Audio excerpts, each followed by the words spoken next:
d'Allah, le feu de l'enfer attend les incroyants. Le djihad islamique avait prévenu il y a 3 jours, nous frapperons à Beyrouth si les combats continuent dans le nord du pays, à Tripoli.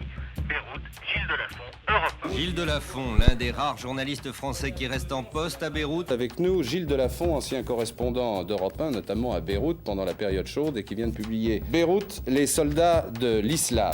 Et notamment de batteries de défense antiaérienne qui protègent ces camps, qui protègent également les sites industriels qu'il y a autour. Delafont, bonjour. Effectivement, Bill Clinton, la Nouvelle Amérique, c'est le titre de l'ouvrage que vous publiez aujourd'hui.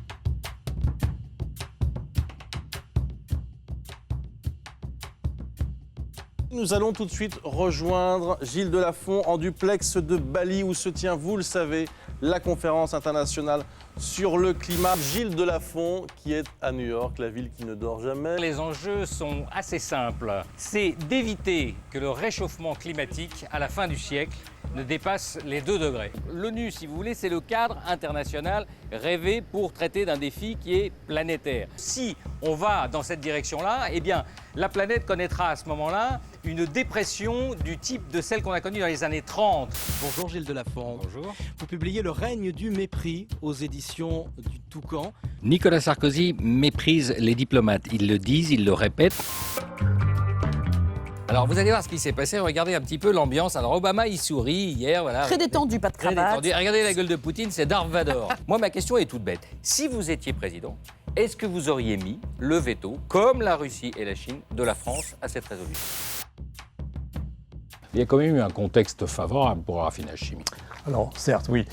Les marges, et notamment les marges de raffinage, les marges de pétrochimie, ont effectivement été à un niveau exceptionnel. Gilles a le sens de l'accroche. Il sait comment on appâte nos spectateurs dans les médias. Ce que j'ai surtout appris avec Gilles, parmi les nombreuses choses qu'il a pu me transmettre, c'est de savoir gérer mes émotions en plateau, de me sentir légitime, d'avoir confiance en moi. J'ai appris que j'avais du charisme. Gilles m'a fait prendre conscience que j'en avais, que quand j'étais en plateau à présenter mon JT, j'étais à ma place, j'avais ma légitimité. Pour un dirigeant, le média training est quelque chose d'extrêmement important. Et aujourd'hui, je trouve qu'avec Internet et les multimédias, la prise de parole est encore plus risquée qu'elle ne l'était avant. Puisqu'effectivement, le journaliste est aussi là pour essayer de vous piéger, poser des questions qui sont pas sur lesquelles vous n'êtes pas toujours à l'aise. Puis ce qui est bien avec Gilles, c'est qu'il donne confiance.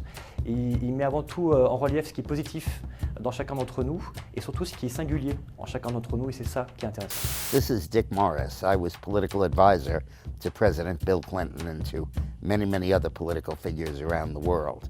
And I heartily recommend Gilles Delafont. Thanks for watching.